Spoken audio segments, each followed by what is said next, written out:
Kalau kita ada di level bawah, mungkin kita masih bisa ikut dipantau oleh SOP, gitu ya. Kalau agak ke tengah, mungkin level menengah, yang memantau kita adalah policy dan regulasi.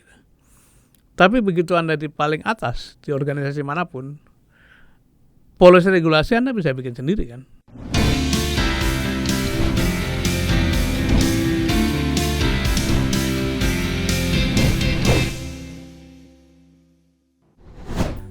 Halo Sobat Bisnis, kita berjumpa lagi di Talks. Dan di episode kali ini kita akan berbincang tentang pemberitaan yang juga ramai beberapa waktu terakhir. Tapi kita nggak akan fokus membicarakan tentang permasalahannya, tapi kita akan ngobrol juga tentang dampaknya terhadap bisa dibilang beberapa bagian dari yang terdampak akibat salah satu lembaga filantropi yang mungkin Sobat Bisnis juga sudah tahu dan sudah membaca di sejumlah pemberitaan, salah satunya juga di bisnis.com, lembaga filantropi ACT yang beberapa waktu lalu tersandung kasus.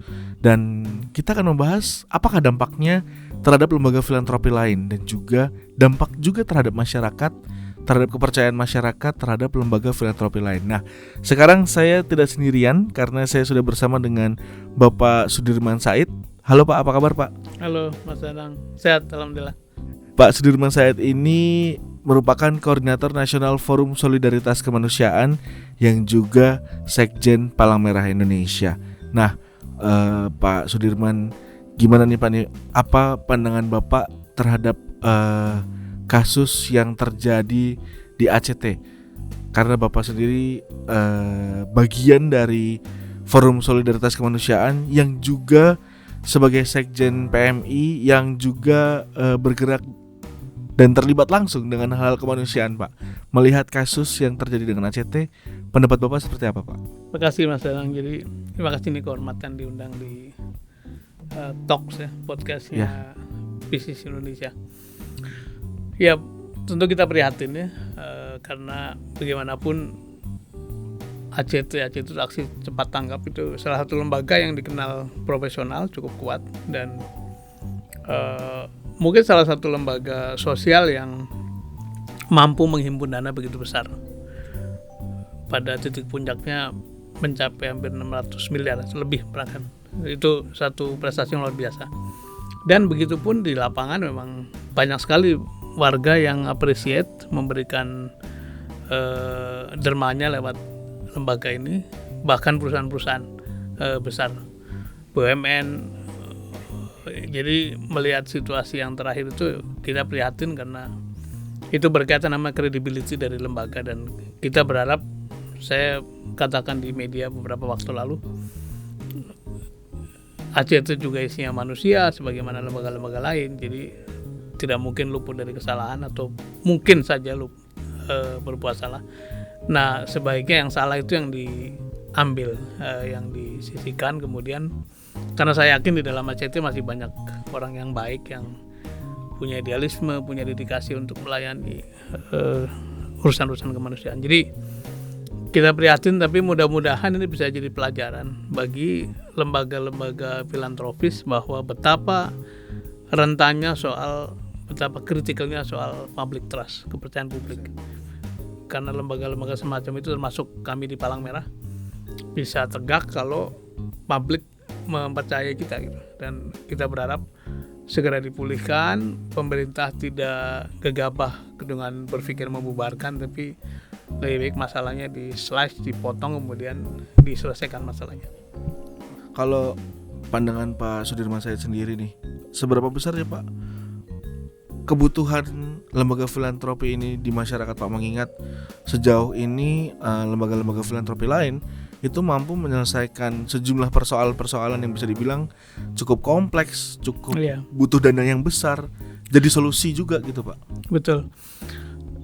Ini kebetulan saja saya baru dua pekan lalu kembali dari Jenewa ya, menghadiri satu global conference, satu General Assembly di bidang kepalang merahan. Dan ada 3 isu besar kemanusiaan ke depan yang akan berdampak pada urusan-urusan sosial ya. Satu, mereka menyebutnya 3C. Satu, COVID ini walaupun sudah mulai reda, tapi belum dianggap sebagai sesuatu yang hilang sama sekali. Masih ada kemungkinan lain. Yang kedua, kedua adalah climate change. Ini kaitannya dengan climate, dengan perubahan iklim. Diketahui oleh statistik bahwa secara global 83% bencana alam itu disebabkan antara lain karena berhubungan dengan climate change. Yang ketiga, ketiga adalah konflik di dalam negara, konflik dalam masyarakat, antar negara dan sebagainya. Ini akan berdampak pada migrasi besar-besaran. Karena migrasi itu orang memilih tempat tinggal atau tempat hidup yang lebih nyaman begitu ya. Nah, kembali pada pertanyaan Anda mengenai seberapa besar lembaga filantropi. Justru gerakan filantropi termasuk Kepalang Merah ini adalah disebut sebagai quasi government. Artinya apa? Mereka lah yang pertama kali ada di lapangan ketika terjadi masalah-masalah kemanusiaan. Ada bencana, ada banjir, ada konflik itu. Mengapa? Karena pemerintah memang punya prosedur kan. Jadi tidak mungkin dengan spontan turun. Dia harus menyiapkan budget, harus menyiapkan surat tugas segala macam gitu. Jadi kalau ditanya pentingnya, bahkan tanpa cerita bencana tadi pun sangat diperlukan sebagai pelengkap dari apa yang dikerjakan oleh otoritas atau negara. Itu yang pertama. Yang kedua, kan katanya satu negara itu tegak karena 3 pilar. Satu, pilar publik atau pemerintah ya, eksekutif, legislatif, yudikatif. Yang kedua adalah pilar korporasi atau dunia usaha. Yang ketiga adalah civil society. Ini menjadi penyeimbang, ini menjadi pelengkap, ini menjadi jembatan antara keduanya. Jadi sudah pasti semakin maju satu bangsa, satu negara, lembaga-lembaga filantropis semakin dibutuhkan. Dan buktinya adalah ketika ACT berdiri dan juga lembaga-lembaga lain, sambutan masyarakat cukup baik, sangat bagus ya. Itu menurut saya lembaga semacam ini mesti dijaga, diselamatkan, bahkan dikembangkan untuk kebutuhan masyarakat. Setuju Pak. Tapi mungkin kedepannya transparansi untuk pengelolaan dana dan juga keuangan itu harus lebih ditingkatkan lagi dan dijaga lagi ya Pak ya. Menurut Bapak sendiri sebaiknya, dan mungkin kita sebagai publik itu bagaimana sih Pak caranya untuk ikut mengawal agar supaya kedepannya lembaga-lembaga filantropi ini transparansinya kita pun tahu gitu seperti apa, berapa besar yang harus dipotong atau dan lain sebagainya gitu. Bagaimana Pak? Nah itu kalau saya boleh kembali pada 3 pilar itu, memang kerentanan itu ada di lembaga-lembaga sosial. Kenapa? Karena kalau lembaga negara atau pemerintah itu kan ada prosedur APBN, APBD, ada audit, ada inspektorat, ada DPR, DPRD gitu, lepas dari segala macam mutu pengawasan. Tapi prosedur itu ada, dan ada garisan-garisan atau tata cara yang ketat. Begitupun di korporasi. Di dunia usaha itu kan ada RUPS, ada audit, ada komisaris, sampai pada audit independen. Di filantropi memang ada, tapi tidak seketat di pemerintahan dan di bisnis. Mengapa? Karena memang orang masuk ke areanya itu kan dasarnya adalah kesukarelaan, kemanusiaan tadi. Jadi defaultnya itu begitu masuk ke wilayah itu orang dipercaya sebagai ini orang baik nih, orang mau mengabdi, orang mau berbakti pada kemanusiaan. Nah, sisi lain dari itu adalah betapa tergantungnya urusan-urusan manajemen pada para pelakunya gitu. Nah karena itu benar sekali, semakin modern masyarakat, maka lembaga-lembaga filantropi juga harus diperkuat governance-nya atau tata kelolanya. Harus ada proses audit yang baik, harus ada proses berlapis-lapis. Tadi misalnya kalau satu lembaga, misalnya di PMI ada pengurus yang memang tidak dibayar. Ini pemegang kekuasaan tertinggi. Nah, di bawahnya ada kepala markas, ada para staf profesional yang dibayar. Nah, ketika terjadi saling pengurusnya mengawasi para pelaksana, itu kan baik. Tapi kalau satu lembaga strukturnya hanya tunggal, yang mengelola, yang membangun, yang mengembangkan, sampai yang mimpin paling tinggi akhirnya menerima benefit ekonomi, itu memang berbahaya. Nah, Saya kira ini yang terjadi di ACT, dan kita ingin belajar dari situ. Kalau bisa ada lapis-lapis volunteer yang sukarelawan yang tidak dibayar yang menjadi pengawas dari publik. Nah, bagaimana sikap masyarakat? Saya kira kasus ini akan memaksa tanda kutip masyarakat untuk lebih waspada, lebih aware, lebih melihat siapa yang bisa dipercaya. Dan ini juga dari sisi ya, dalam bahasa agamanya itu fasabil khairat ya, berlomba-lomba dalam kebaikan, itu akan baik karena pasti lembaga-lembaga yang ada akan terus berlomba untuk menata accountability-nya gitu.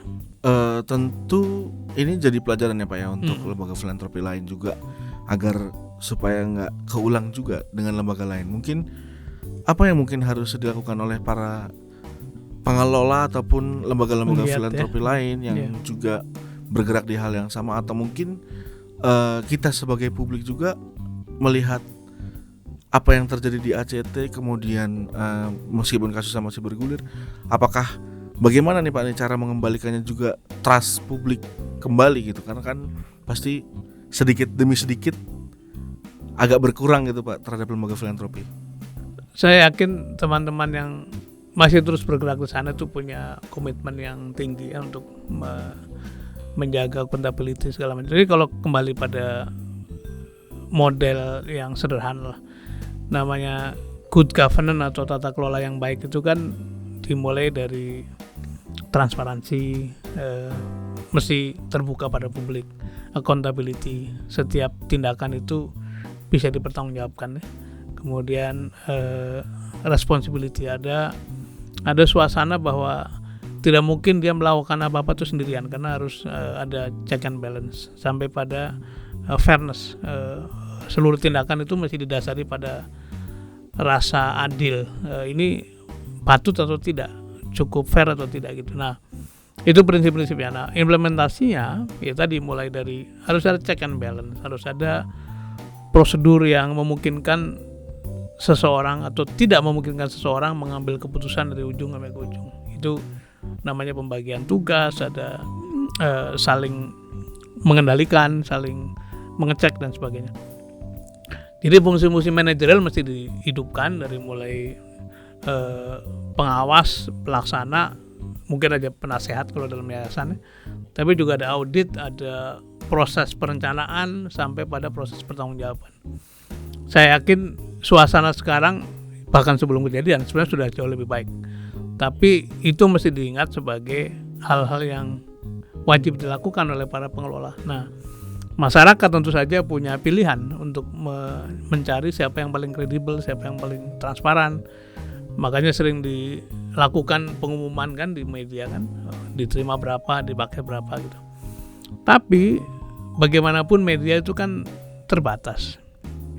Nah, saya selalu menyampaikan pada teman-teman di kampus itu, kalau kita ada di level bawah, mungkin kita masih bisa ikut dipantau oleh SOP gitu ya. Kalau agak ke tengah, mungkin level menengah, yang memantau kita adalah policy dan regulasi.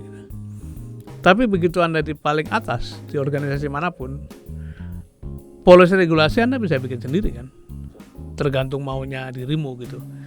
Jadi yang memantau, yang meng-guide, yang menjaga kita adalah ethics. Nah, yakinlah bahwa setiap orang siapapun yang masuk ke dalam area leadership, kepemimpinan tertinggi dari lembaga semacam ini adalah diisi orang-orang yang etikanya tinggi. Kenapa? Karena tadi kalau soal aturan dan policy SOP bisa bikin sesuai dengan yang dimau, tapi soal patut tidaknya tindakan dilakukan, termasuk seberapa layak sih gaji yang harus kita terima gitu. Apakah patut kalau ongkos-ongkos pribadi itu dibebankan ke organisasi? Itu kan hati kan. Nah, hati itu dikendalikan oleh etik. Jadi ketika kita ada dalam posisi paling tinggi, maka yang menjadi pengendali kita, tindakan kita adalah etika. Itu yang harus dimiliki secara penuh, secara mutlak oleh para pemimpin di lembaga-lembaga filantropi.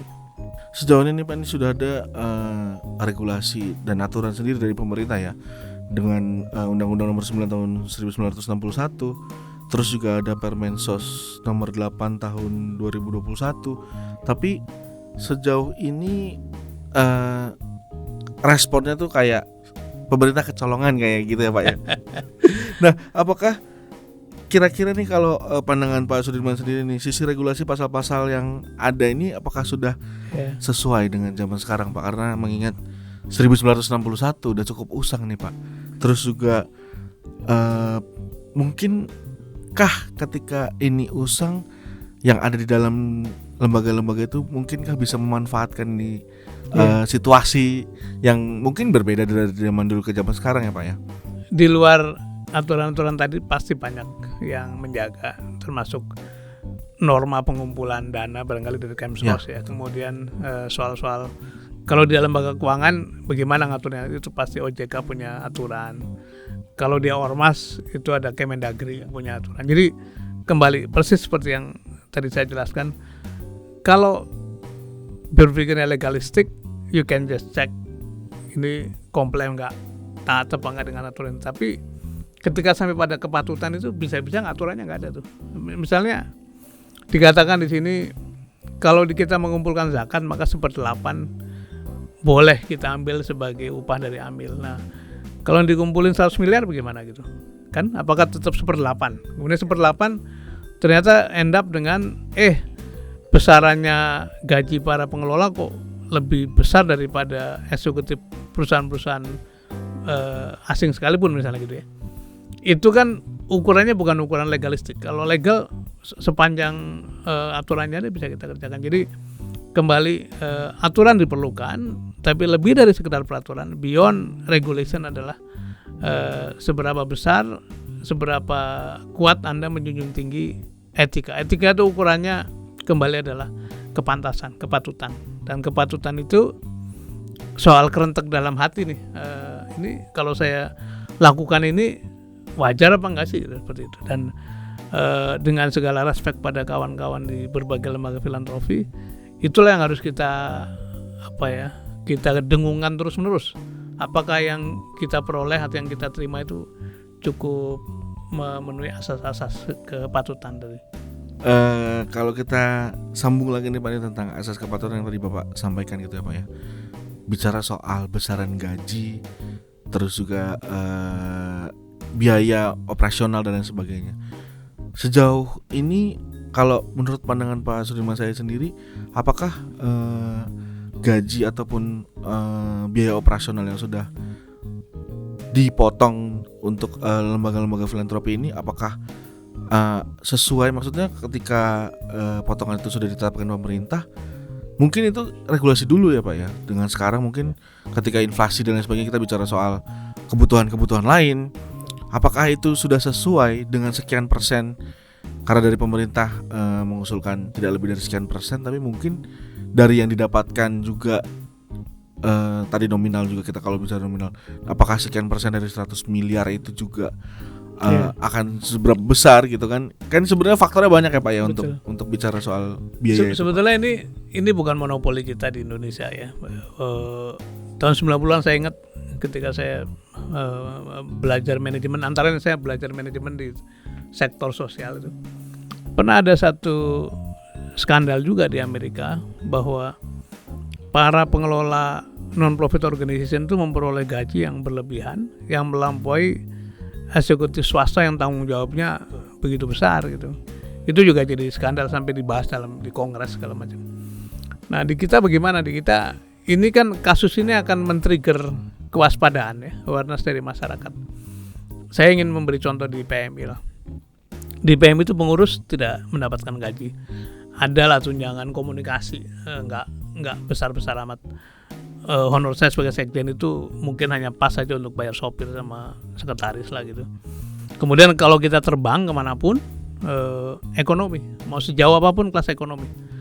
Nah kalau kebetulan misalnya kita ini, saya udah tua begini ya.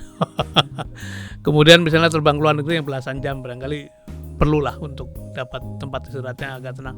Ya sudah bayar sendiri. Jadi nggak boleh dibebankan. Yang kita terima adalah betul, karena itu kan kebutuhan personal kan. Ya. Jadi dan itu berlaku bagi siapapun di Palang Merah. ya bahkan orang seperti Pak JK sebagai ketua umum pasti beliau lebih banyak nyumbang daripada ngambil. Kadang-kadang bayarin pengurus jalan ke daerah segala macam.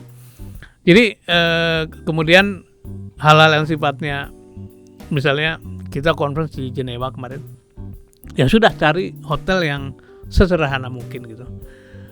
Yang sebetulnya kalau ngomong tadi keleluasaan bisa aja kita toh bicara 1/8 masih bisa lah itu, overheadnya nggak sampai 30% barangkali gitu. Tapi tadi bukankah kita masuk ke Palang Merah, masuk ke lembaga filantropi ini niatnya untuk melayani masyarakat, bukan mau menyenangkan diri kita.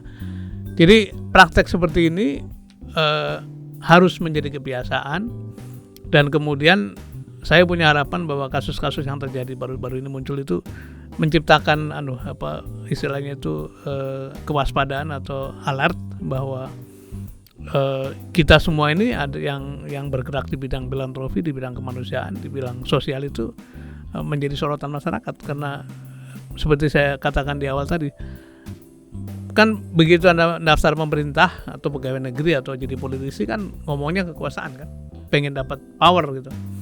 Begitu Anda masuk ke perusahaan, yang dilihat kan ini orang atau kita kepengen dapat uang, baik yang dagang maupun yang jadi pegawainya kan. Begitu masuk ke kemanusiaan, ya memang niatnya mau mengabdi. Jadi nggak boleh dapat semua tuh, ya kan?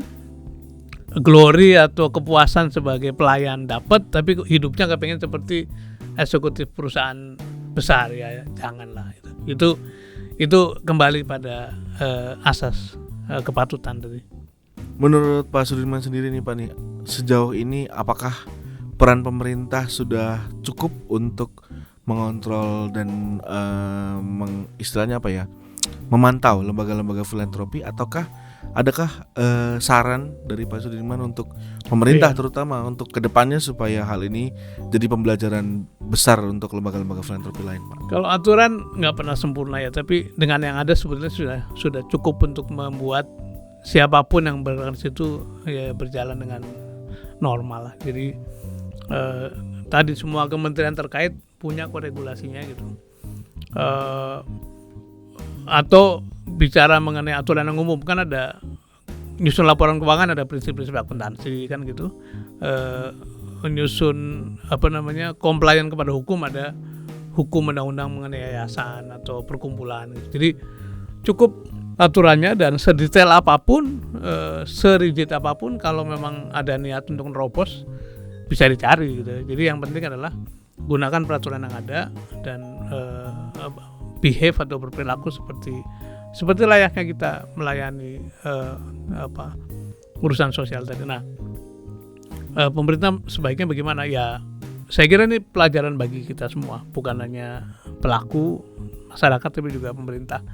Mungkin baik juga kalau tetap mereview ya apa-apa yang kurang, tapi juga mewajibkan lembaga-lembaga filantropi itu menyampaikan laporan secara berkala, itu penting untuk dilihat. Nanti kan jadi studi tuh, datanya bisa dianalisis, appropriateness-nya bagaimana, kepantasannya bagaimana. Jadi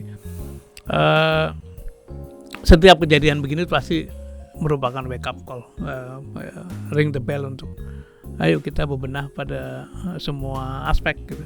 Untuk kita sendiri nih Pak nih, masyarakat, ketika kita melihat kasus ini, beberapa mungkin ada muncul rasa ragu dan takut kemudian pasti, ketika akan menyerahkan donasinya ke lembaga filantropi. Apa yang jadi perhatian masyarakat khususnya ketika akan berdonasi ke lembaga-lembaga filantropi, Pak?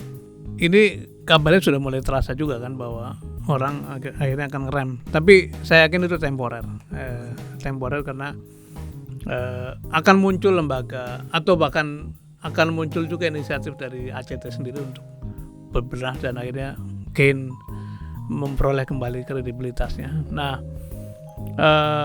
mengapa saya optimis bahwa ini tidak akan mengurangi rasa kedermawanan warga? Nomor satu, by nature memang hasil dari pembangunan, hasil dari kemerdekaan itu kan membuat kita makin hari makin sejahtera gitu, dan itu impactnya kepada orang mulai nyumbang. Nah, yang kedua, masyarakat kita ini hebat sekali.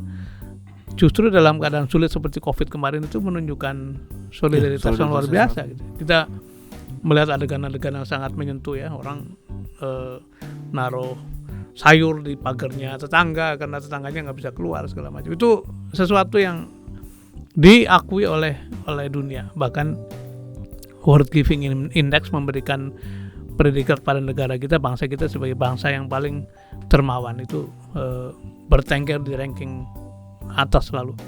Artinya apa? Kembali tidak akan menyurutkan niat masyarakat untuk menyumbang. Tapi mungkin masyarakat akan mulai lihat lembaganya bagaimana, siapa pemimpinnya, track recordnya bagaimana, programnya bagaimana, itu sejalan dengan makin terbukanya informasi. Jadi in a sense ini satu market mechanism yang baik untuk membuat lembaga-lembaga itu beradu kredibilitas gitu, bersaing secara sehat, tanda kutip ya, bukan persaingan seperti perdagangan, tapi bersaing secara sehat untuk merebut hati masyarakat.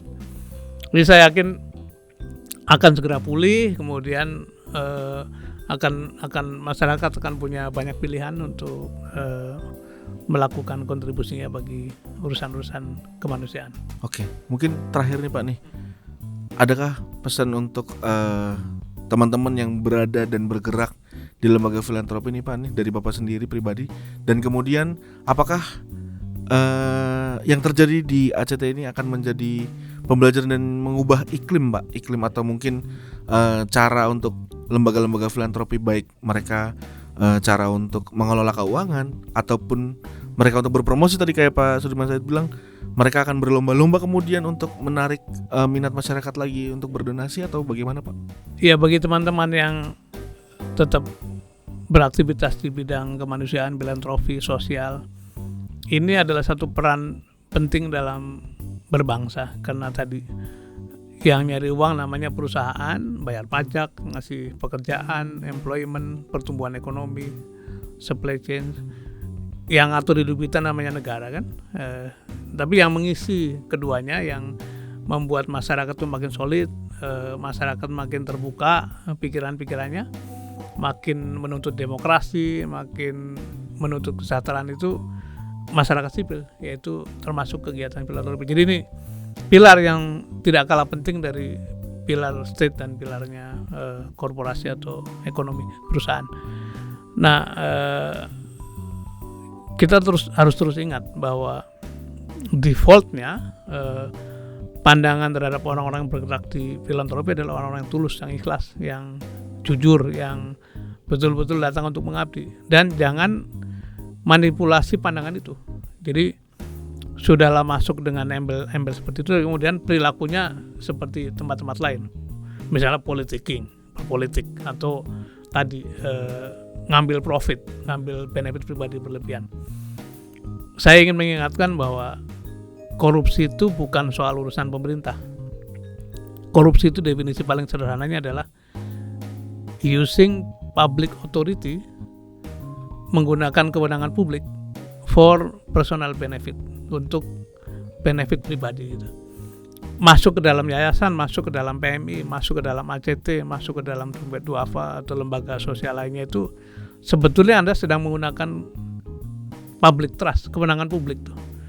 Nah, kalau sampai itu digunakan untuk kepentingan dirimu dan keluarga atau kelompok, itu sebenarnya masuk kategori korupsi sebetulnya, meskipun Anda tidak dalam pemerintahan. Nah, karena itu hindari ini, betul-betul use the public authority, the public trust for public interest, untuk kepentingan publik semata-mata.